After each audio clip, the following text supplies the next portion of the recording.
Assalamualaikum warahmatullahi wabarakatuh. Kembali lagi di pelajaran IPA, belajar IPA bersama Bu Eva.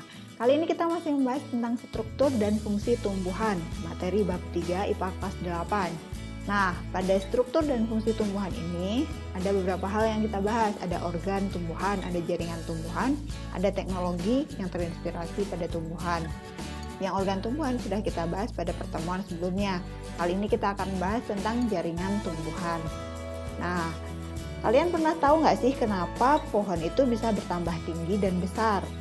Ternyata itu karena sel-selnya terus aktif membelah diri. Nah, sel-sel ini kemudian berkumpul menjadi satu, jadilah jaringan. Tapi jaringan ini adalah kumpulan sel-sel yang mempunyai bentuk dan fungsi asal dan struktur yang sama.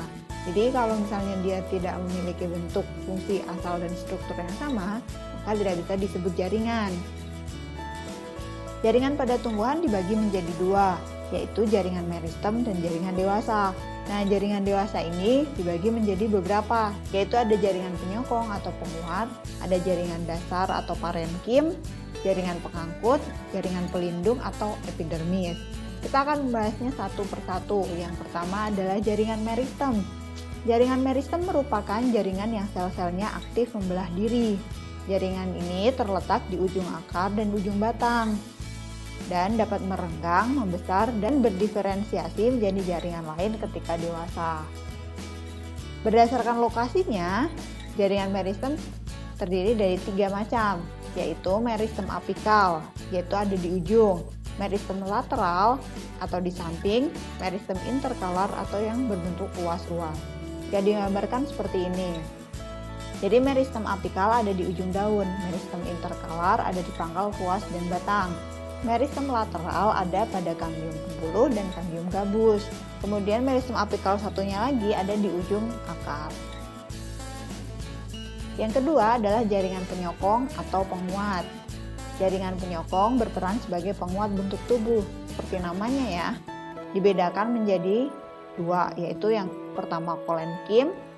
Jaringan yang kolenkim berfungsi menyokong bagian tumbuhan yang masih muda, memiliki dinding sel yang mengalami penebalan namun tidak merata. Kemudian yang kedua adalah sklerenkim.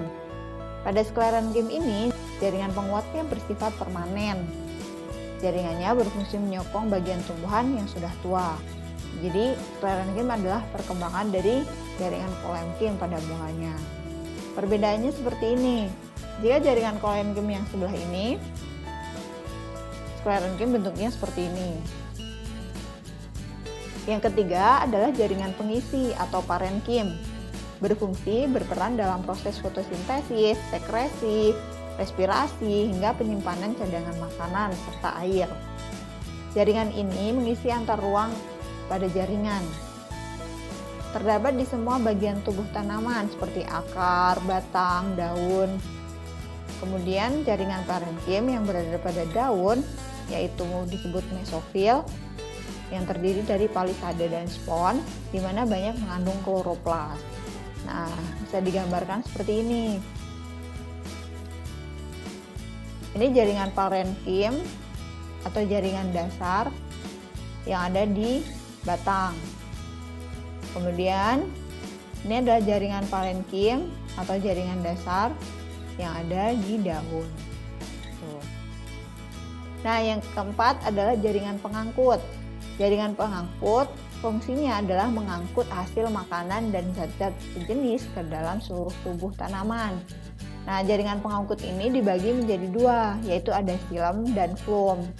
Xilem atau pembuluh kayu, yaitu jaringan pengangkut pada tumbuhan yang membawa air dan garam mineral dari akar ke bagian tumbuhan lain. Ada yang menyebutnya juga membawa air dan unsur hara tanah, begitu. Nah, air dan garam ini akan digunakan dalam proses fotosintesis yang juga dibawa oleh xilem menuju daun. Jadi pembuluh xilem ini ada di akar, batang, dan juga daun. Yang kedua, phloem atau pembuluh tapis. Phloem adalah jaringan tumbuhan yang mengangkut hasil fotosintesis yang berupa karbohidrat ke seluruh bagian tumbuhan lainnya. Jadi kalau flum mengangkutnya hasil fotosintesis. Ini juga sama, ada di daun, batang, juga akar. Nah, ini gambarnya. Kalau di daun, filum dan flumnya seperti ini. Di batang seperti ini. Kemudian di akar seperti ini. Namun sebenarnya bentuk filum dan flum pada tumbuhan dikotil dan monokotil juga berbeda.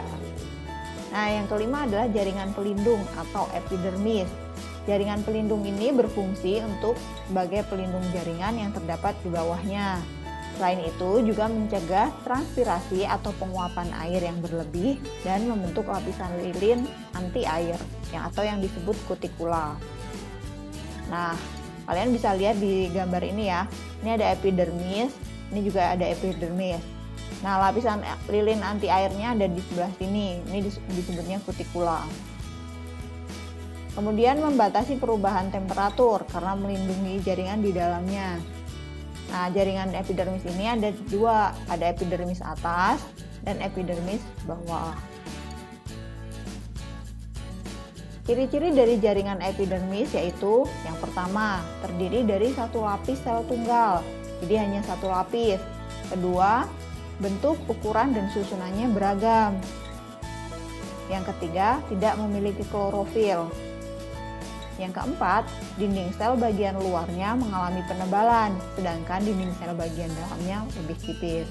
Nah, itu adalah ciri-ciri dari jaringan pelindung atau epidermis. Oke, cukup sekian pertemuan kita kali ini. Terima kasih. Wassalamualaikum warahmatullahi wabarakatuh.